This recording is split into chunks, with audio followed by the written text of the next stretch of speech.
Boa noite a todos. Eu queria agradecer imensamente o convite para estar aqui no evento e parabenizar toda a organização, a Regiane, Camila, Condes, todos os organizadores, Márcio, o Estagirita, ali em cima, Luiz, enfim. E dizer da alegria, né, de estar aqui no Cariri, é de fato um oásis, né?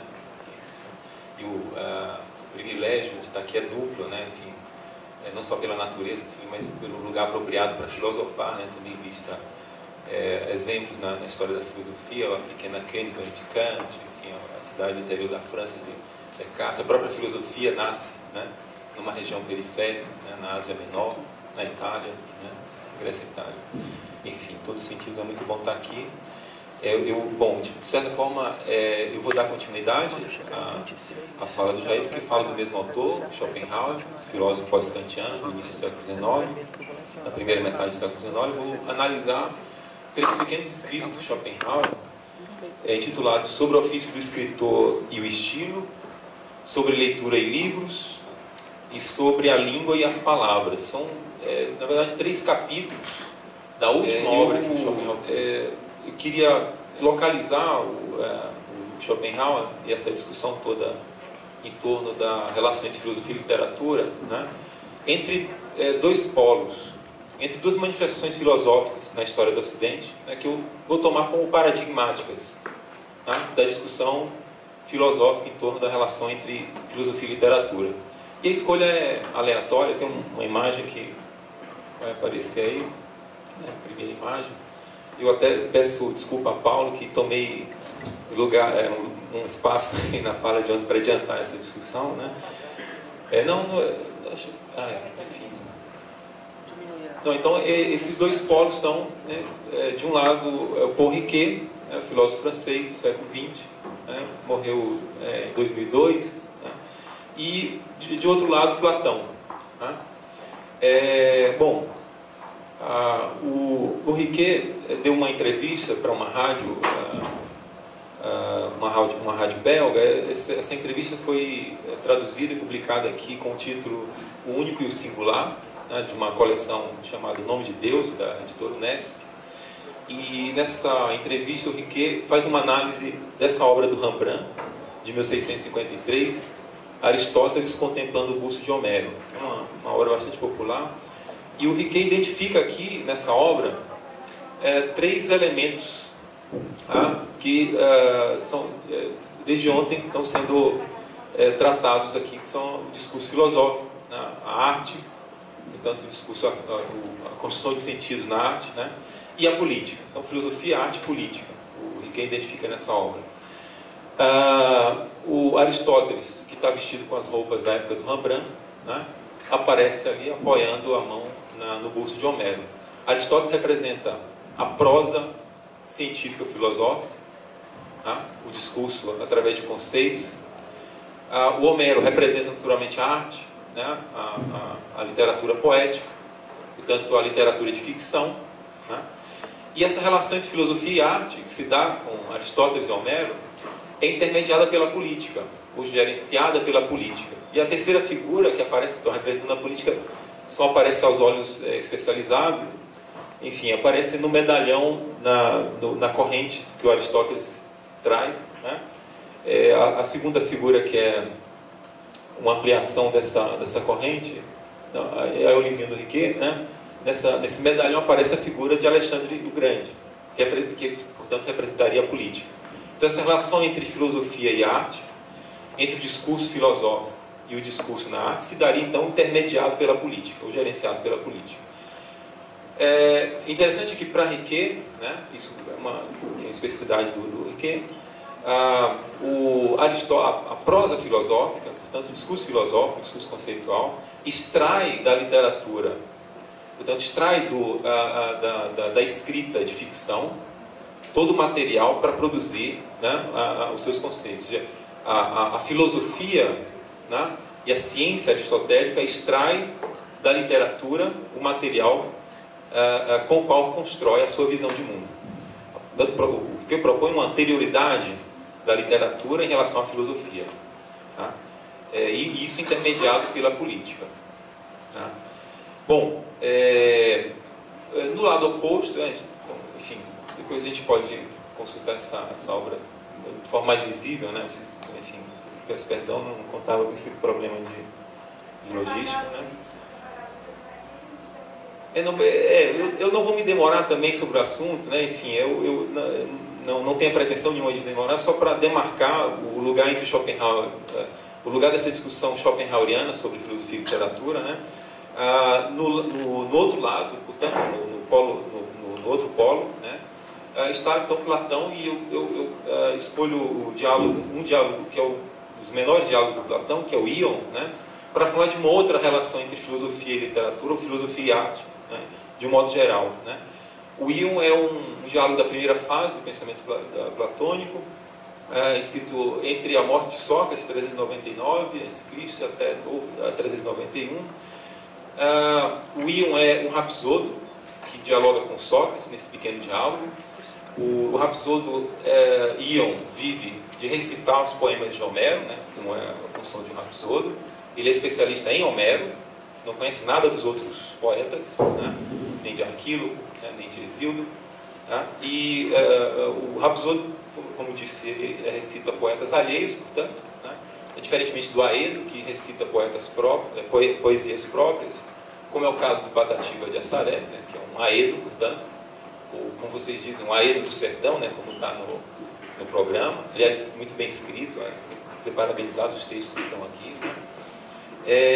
Então, o Ion é especialista no Homero, e o Sócrates, com a sua dialética, a sua ironia, convence o Ion, que se dá por satisfeito, né?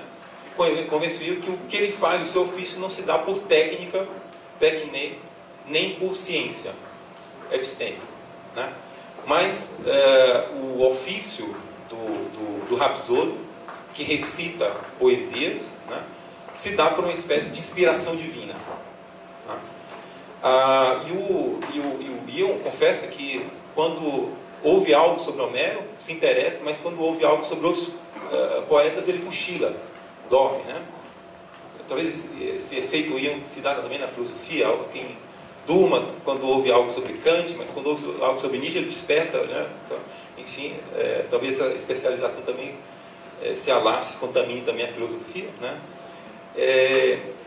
Enfim, o Sócrates diz para o Ion, portanto, que admira, com a sua ironia, evidentemente, que admira esse ofício do rapsodo, né? Mas que ele fala apenas da verdade meramente humana. Né? Ele é um mortal, né? Um mero humano, né? E não se atém a essa arte divina do Ion. Né?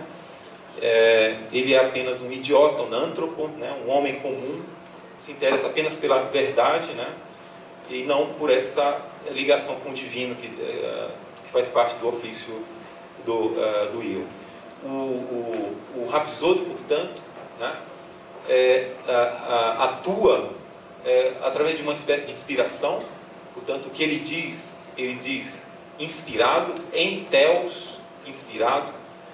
Ele diz através de uma espécie de entusiasmo, entusiasmado, portanto, entusiasdonton, que é uma forma particípia do verbo entusiasdo grego, daí o nosso entusiasmo.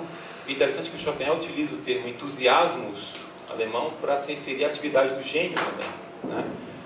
Mas sabemos pouco dessa origem teológica do termo. Né? Entheos é aquele em que o Deus, a divindade, Theos, né, toma a sua consciência. Vamos dizer assim, ele está com a divindade incorporada. Né?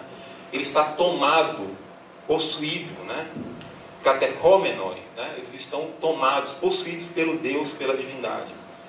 O que o rapsodo Ion fala, né? Fala fora de si, né?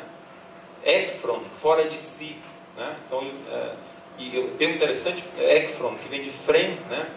Que pode significar coração, ou a membrana que cobre o coração, mas também alma, inteligência, vontade. Então ele está fora disso tudo, então ele está fora de si, né? Para lembrar a música do Arnaldo Antunes, está fora de si. Ou o Ion, né? Quando ele fala, o pensamento, na verdade, não habita nele, o nous não habita nele. Né? Bom, então,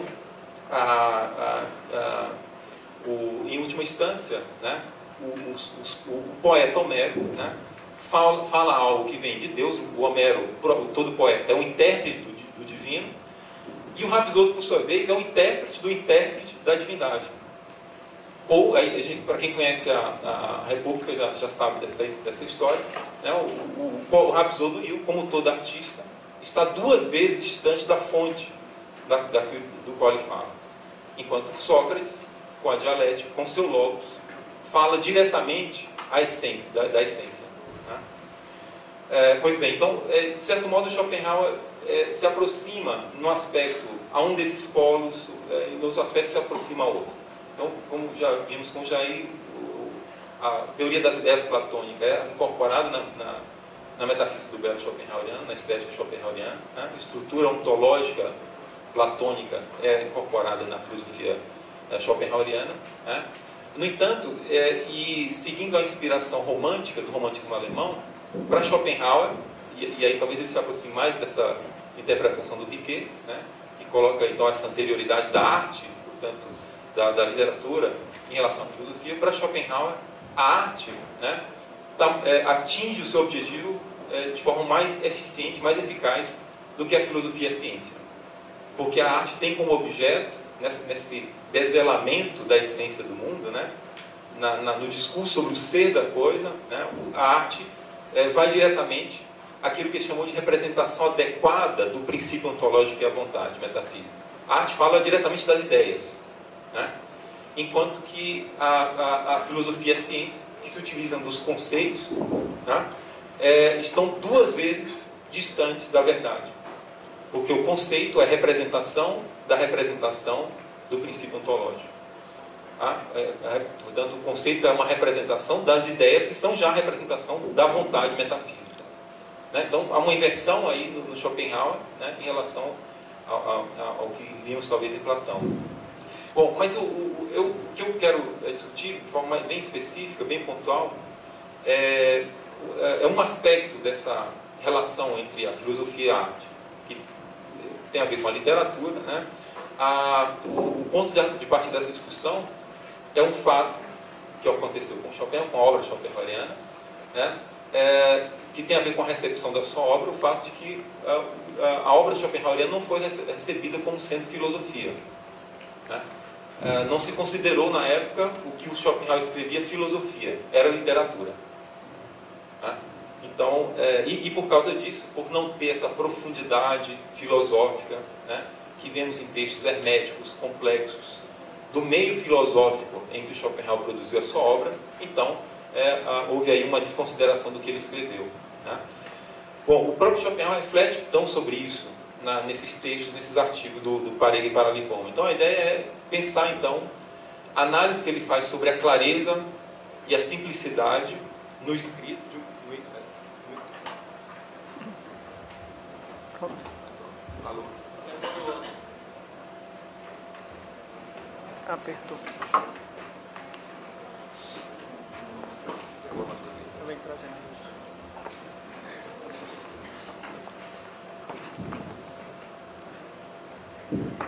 Então, a ideia é pensar então essa análise que ele faz sobre a clareza, né, a simplicidade no escrito, de modo geral, independente se é filosófico ou literário, né, para pensar a relação entre filosofia e literatura. Né.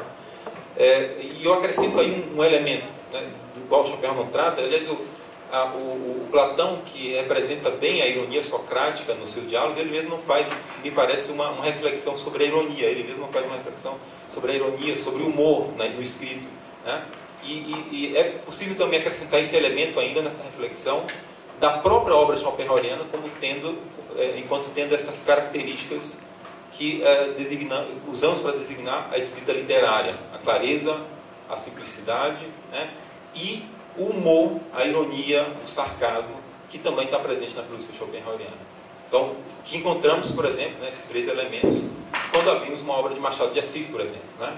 Então, a clareza, a simplicidade e a ironia ou humor, né, são esses 3 elementos que podem ser analisados a partir desses escritos schopenhauerianos, desses capítulos dos Parelli. Né? E, bom, há uma divisa, vamos dizer assim, né, uma uma frase lapidar que aparece nesses escritos, que resumem o que o Schopenhauer fala sobre a característica da boa escrita, vamos dizer assim, né? O estilo é a fisionomia do espírito do Schopenhauer. Então não dá para separar a obra de autor, né? Ou seja, o estilo de um escrito filosófico ou literário, né? Representa a fisionomia do espírito. Tá? Isso tem uma relação com a teoria do caráter inteligível schopenhaueriano, novamente de inspiração platônica, que eu não vou desenvolver, enfim, né? Em última instância, o estilo que temos nos nossos escritos, como filósofo ou como autor de literatura, né? Tem a ver com um caráter imutável de cada um. Não se forma, portanto, esse caráter, portanto, não se forma um estilo, cada um tem um estilo que é inato, vamos dizer assim, né? Bom, mas o Schopenhauer trata nesses capítulos de distinguir, né, os bons livros daqueles que, são palavras dele, né, não merecem nem mesmo ser lidos, diz o Schopenhauer, né? Pois o tempo é precioso, diz o Schopenhauer, né? E de estabelecer, então, os critérios da boa escrita, né, para que, através da denúncia de erros, se acerte a via correta para a exposição dos pensamentos. Essa é a tônica comum desses 3 escritos do Parega. Ou nas palavras do Franco Volpi, que é o tradutor italiano desses livrinhos do Parega, né? Ele escreve no prefácio da tradução italiana, né, que se trata ali de conselhos para bem praticar a escrita, né? Então, a polêmica, né, que o Schopenhauer levanta ali em relação às deficiências literárias do tempo dele, da Alemanha, do início do século XIX, encontra a mesma resposta dada por ele ao problema do ensino acadêmico da filosofia em outro ensaio dos Parega e Paralipômena intitulado Sobre a Filosofia Universitária, para ligar o tema filosofia e literatura ao tema do evento, né, filosofia e ensino, né? A saber, tudo se resume, o problema que encontramos na escrita ruim da época do Schopenhauer, né, na literatura ruim, né, tudo se resume, como também o problema no ensino da filosofia se resume, segundo Schopenhauer, ao anseio pelo lucro, pelo ganho de honorário, um ganha-pão, vamos dizer, que traz como consequência uma má filosofia, assim como uma má literatura. E ele diz, o estado deplorável da literatura de hoje em dia, na Alemanha e no exterior, tem na sua raiz o fato de se ganhar dinheiro escrevendo livros, diz Schopenhauer. Esse é o principal problema da literatura, como é também o problema do ensino da filosofia. É que se ganha dinheiro escrevendo livros, como se ganha dinheiro ensinando filosofia. Schopenhauer constata que, em geral, tais escritores são professores, ou escritores com baixos rendimentos, nós, né, e que necessitam completar sua renda. A má literatura encontraria respaldo no gosto do público, pelo novo, pela novidade, em detrimento da boa qualidade. Outra grave consequência desse maltrato da literatura de um país seria a deterioração da língua. Problema tratado com a mudança de exemplos nesses textos citados dos Parega. De imediato, esbarramos em uma constatação schopenhaueriana extremamente inquietante no que se refere ao problema do estilo. O complexo trajeto que conduz do pensamento à escrita. Para Schopenhauer, ao encontrar as palavras, o pensamento já não é nosso. Resta verificar a que distância se localiza o pensamento de sua origem quando ele é cristalizado pela escrita. O Schopenhauer se utiliza então da citação do Goethe, né? Não me confundais com contradições, tão logo se fala já se começa a errar, né? Então, e ele afirma, depois dessa citação, a pena é para o pensar, o que a bengala é para o andar. Mas o caminhar mais rápido é aquele sem bengala, e o pensamento mais perfeito vai por si mesmo sem a pena. Só quando começamos a envelhecer é que preferimos nos servir da bengala e da pena. Fim da citação. Uma má bengala, portanto, essa não adianta dar 3 voltas, não há nenhum bom resultado aí em torno dela. Se por um lado estamos conscientes, como nos lembra o filósofo, de que um livro nada mais é do que a impressão dos pensamentos do autor, por outro lado, não podemos fechar os olhos para esse distanciamento que se verifica quando o pensamento veste a roupagem da linguagem. Tá? Dito de outro modo, o pensamento, quando encontra a pena, já não pertence ao autor. É como o filho que entra na maioridade, diz Schopenhauer. Contudo, a citação acima parece também indicar a promoção de um déficit, né? Uma espécie de degradação do pensar na transmutação para a linguagem. Não devemos, no entanto, imaginar que há nisso uma apologia schopenhaueriana aos que, como Sócrates, não fizeram uso do discurso escrito. Assim como um estilo ruim revela a pequenez do espírito, a grandeza é suspeita, diz o Schopenhauer em outra parte do Parega, né, diante do não uso da escrita. Ele diz: é-me difícil acreditar no espírito verdadeiramente grande daqueles que não escrevem. A questão do estilo terá então que levar em conta essa discussão em torno da relação entre o pensamento e a escrita para Schopenhauer. Além da defasagem da linguagem, há outros detalhes a serem verificados no que diz respeito ao estilo. Entre eles, a motivação, né, o aspecto genealógico da obra de um autor, que, segundo Schopenhauer, é inseparável do seu conteúdo.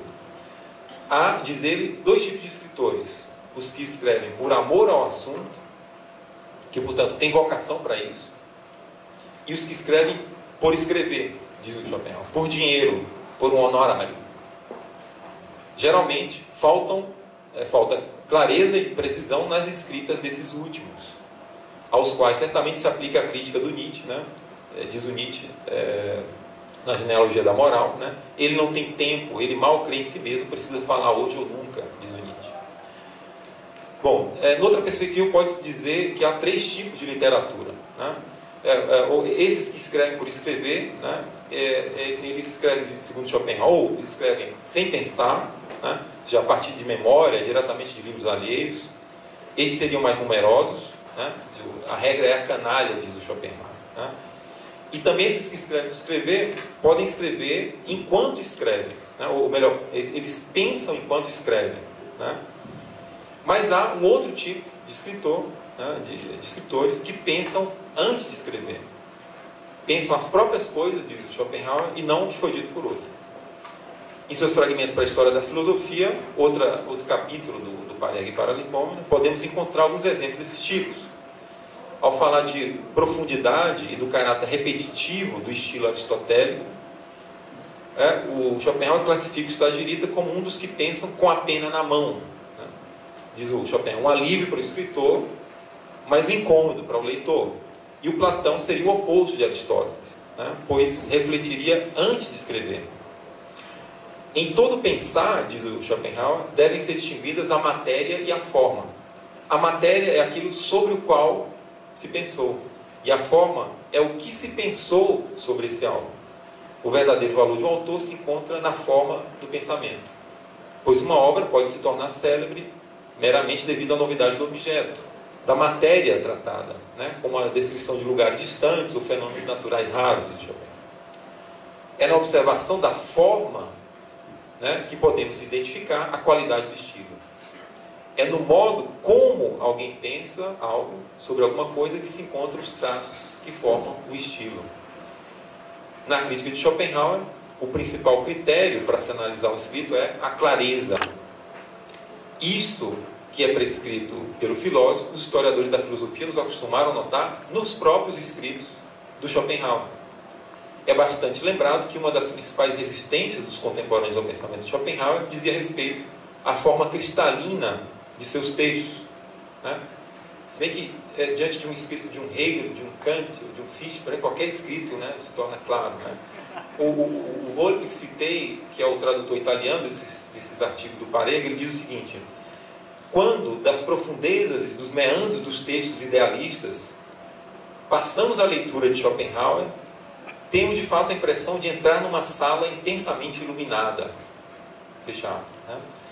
Então, isso posto, assevera Schopenhauer, eis a primeira regra do bom estilo: ter algo a dizer e fazê-lo de forma clara. Pois, cito, quem não tem algo a dizer que vale a pena ser dito, não precisa escondê-lo por trás de preciosismos, frases difíceis e alusões obscuras. Pode muito bem enunciá-lo de modo simples, claro, aos agentes já mencionados, traz sua pobreza de ideias, de espírito e de conhecimento. Fechado.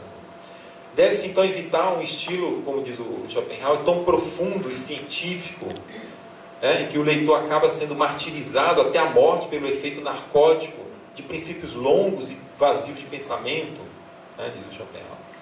Os adeptos desse estilo, segundo ele, procuram vender palavras por pensamentos, dado que a falta de clareza na escrita significa igualmente falta de clareza no pensamento.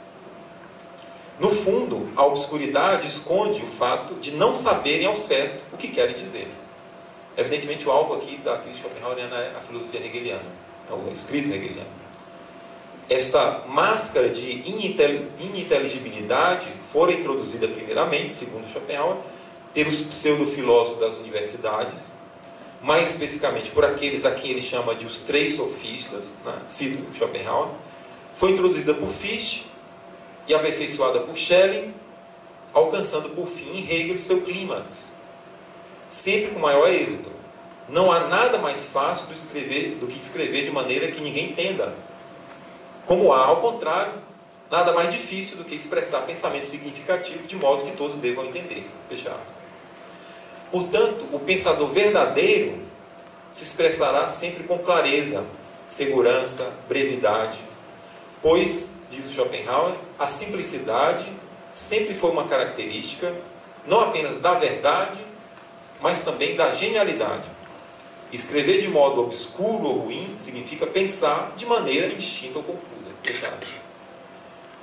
Como fazem, o que o Schopenhauer chamou de as cabeças comuns ou cabeças ocas, são palavras do próprio Schopenhauer, como designa ele, que também se lembra de chamar atenção para um defeito da língua alemã, que propicia a escrita em períodos excessivamente longos, com várias intercalações de orações subordinadas, os quais são comparados pelo Schopenhauer a gansos assados e recheados com maçãs, períodos que não podemos começar a ler sem antes olhar para o relógio.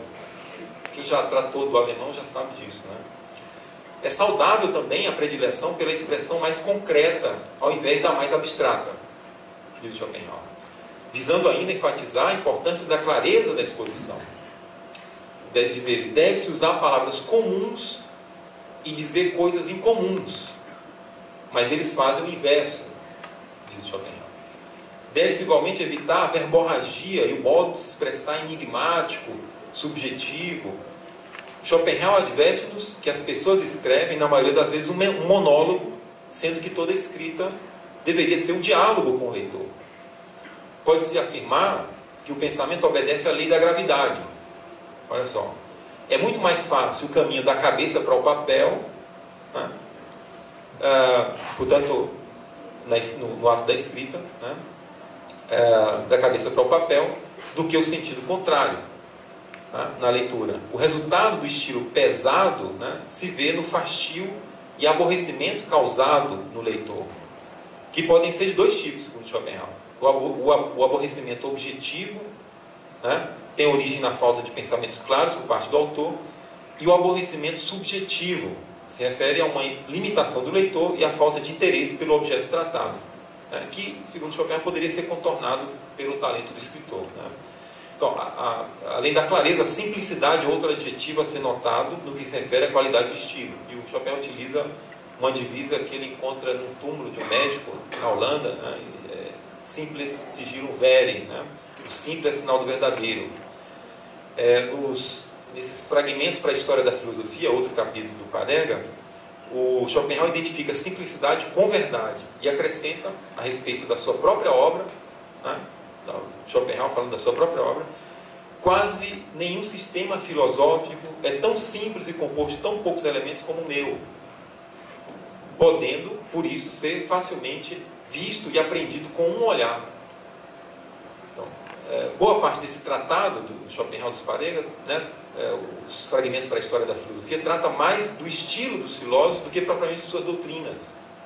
Assim, a obra de Stobel, por exemplo, é avaliado como uma exposição pedante, escolar, extremamente prolixa, inacreditavelmente insossa, banal e sem espírito da moral estoica, sem força e vida, sem pensamentos valiosos, precisos e sutis, diz o Schopenhauer. O estilo do Epiteto, por exemplo, é considerado fácil e fluente, mais prolixo.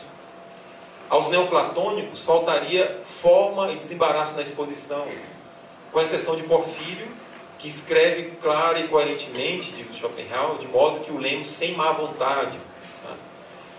Ao contrário de Próclo, que é considerado um tagarela superficial, prolixo e insípido. O Plotino ali, né, é considerado um escritor que tem um estilo ruim, né, segundo Schopenhauer. Ele diz: seus pensamentos, de Plotino, não são organizados, nem previamente refletidos, mas ele escreveu à torta e à direito como lhe aprazia, diz ele. No outro escrito de Schopenhauer, a Crítica da Filosofia Kantiana, que é um apêndice à sua obra principal, O Mundo com Vontade de Apresentação, o estilo de Kant é caracterizado como o de uma brilhante secura, diz Schopenhauer, lembrando a arquitetura gótica. Né? Que Schopenhauer produziu uma obra filosófica marcada por um estilo bem mais leve que o de seus contemporâneos, nós o sabemos. Seus escritos são o contra-exemplo mais evidente do estilo pesado, como ele mesmo diz, o estilo ampesé. Né? Entretanto, uma peculiar característica da irritada pena de Schopenhauer precisa ser destacada, e é o terceiro elemento que eu queria destacar. Até as linhas dos escritos mais sérios do filósofo convidam, a todo instante, ao riso fácil. O humor, às vezes sarcástico, outras vezes raivoso, surpreende o leitor mais compenetrado. É uma arma poderosa contra os que ele chamava de inimigos da verdade, lembrando Nietzsche. Né? E, além desse amor pela verdade que tinha o Schopenhauer, segundo o próprio Nietzsche, né? Uma outra relação amorosa tem que ser lembrada aqui: o amor que Schopenhauer tem pelos seus próprios escritos. Isso nos leva a pensar, talvez, que seja essa uma das razões da grandeza de sua obra. Né? E nos leva a acreditar, talvez, como ele mesmo nos mostra, que há dois tipos de literatura: uma real, que é permanente, das pessoas que vivem para a poesia ou para a ciência, e outra literatura aparente, que passa de pessoas que vivem da poesia ou da ciência. Né? Talvez Deleuze seja um desses que vivam, né, para a poesia e para a ciência, não da poesia e da ciência. Schopenhauer escreveu de forma extremamente apaixonada cada traço de tinta. A irritação do filósofo, as exclamações, afloram e gritam nas palavras difamadoras de suas críticas. Sua filosofia, mesmo nos assuntos mais complexos, não é um mero recorte de conceitos frio e abstrato, senão que incita a todo momento um diálogo com o leitor.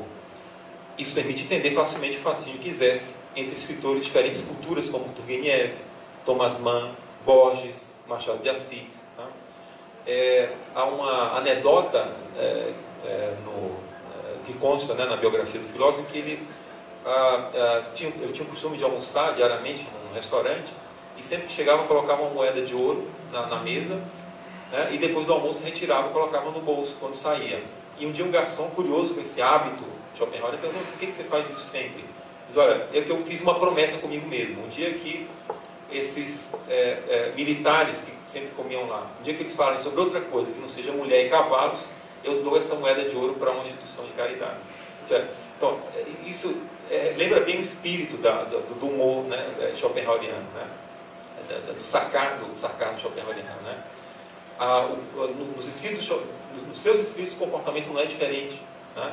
A irritabilidade e a irreverência do autor de Um Mundo com Vontade de Apresentação, em alguns momentos lhe custou, né, em certa medida, aquilo que ele buscou sem sucesso durante toda a sua vida: o reconhecimento. Né? O mais flagrante disso são as últimas palavras do julgamento da Sociedade Real Dinamarquesa das Ciências, que não premiou o seu ensaio sobre o fundamento da moral no concurso iniciado em 1837, né? Mesmo sendo Schopenhauer o único concorrente. Né? As palavras finais dos pareceristas são o seguinte: olha, também não se pode calar o fato de que o autor menciona vários excelentes filósofos contemporâneos de modo tão indecente, o que provoca justa e grave aversão. Sabe? Esse escrito não premiado, né, é um dos comentários mais interessantes que já se produziu sobre a filosofia prática do Kant, né, que, a meu ver, é claro, né, discordando talvez do Paulo. Enfim, irritado com certas mudanças promovidas, segundo ele, Schopenhauer, de modo responsável na língua alemã, pelos jornalistas, Schopenhauer relata sua reação ao encontrar num jornal de Göttingen uma frase em que o pretérito mais perfeito foi substituído pelo perfeito, pelo imperfeito. Né? Diz o Schopenhauer, não pude deixar de exclamar, velhaco miserável. As coléricas palavras têm sua justificação. A luta contra a deturpação daquilo que lhe era demasiadamente caro. O empobrecimento da língua representava para o Schopenhauer o empobrecimento do espírito de uma nação. Por isso não se poderia esperar também de sua parte uma forma mais amena de se expressar para se referir aos recenseadores anônimos dos escritos. Uma longa citação, eu já estou concluindo então. Diz o Schopenhauer o seguinte, em relação aos recenseadores anônimos. Deveria ser destruído aquele escudo de toda a velhacaria literária, o anonimato. Toda menção a um recenseador anônimo, mesmo que totalmente casual e sem crítica, deveria ocorrer mediante epítetos como o velhaco anônimo e covarde não sei de onde, ou o patife anônimo encapotado em tal revista, e assim por diante. Uma impertinência particularmente irrisória de tais críticos anônimos é que eles, como os reis, falam por nós, enquanto deveriam falar não apenas no singular, mas também no diminutivo, ou melhor, no humilhativo. Por exemplo, minha pequenez miserável, minha manha covarde, minha incompetência dissimulada, minha velhacaria mesquinha, etc. Esta é a fala que convém a vigaristas encapuzados, a esses anguinhas que sibilam no buraco escuro de uma revisteca literária. O anonimato é, na literatura, o que a falcatrua material é na comunidade burguesa. Nomeia-te velhaco, ou cala-te, deve ser a divisa. Nesse sentido, pode-se logo completar, quanto à crítica sem assinatura, vigarista. Com seus ataques, o senhor anônimo é, sem mais, o senhor patife. Da minha parte, preferia presidir uma casa de jogos, um bordel, a uma toca de recenseadores anônimos. Fim da citação. Então, imagine o furor de Schopenhauer escrevendo isso, né? Enfim, talvez aqui um líquido escorrendo, espumando de raiva ao escrever isso. Né? Enfim. E, só para concluir, uma pequena palavra sobre o Nietzsche. Nietzsche também não deixou de passar despercebida essa característica do estilo schopenhaueriano. Né? Sua loquacidade na ira, como diz o Nietzsche, né? Na Gaia-ciência, aproximando aí Schopenhauer a Lutero. Né? Até que ponto poder-se indagar? Teria sido o próprio Nietzsche influenciado pela irascibilidade de Schopenhauer? É uma questão a ser levantada. A respeito do ateísmo do Schopenhauer, Nietzsche nos revela essa particular forma do Schopenhauer tratar a pena. Diz o Nietzsche, a profanidade da existência era para ele algo dado, tangível, indiscutível. Ele perdia sua compostura de filósofo, como a gente viu, né? E se encolerizava toda vez que alguém mostrava hesitação e fazia rodeios nesse ponto. Fim da citação. E essa crítica psicológica do Nietzsche, né, ela é mais contundente ainda nessa passagem da genealogia, com ela eu termino. Diz o Nietzsche, olha, sobretudo não subestimemos o fato de que Schopenhauer, que tratava realmente como inimigo pessoal a sexualidade, incluindo seu instrumento, a mulher, esse instrumento diaboli, né, instrumento do diabo, Schopenhauer, ele necessitava de inimigos para ficar de bom humor. O fato de que amava as palavras furiosas, bilhosas, de cor escura, de que se enraivecia por se enraivecer, por paixão, de que teria se tornado um pessimista, o que não era, segundo Nietzsche, né, por mais que o desejasse, sem os seus inimigos, sem Hegel, sem a mulher, a sensualidade e toda a vontade de existência, de permanência. Enfim.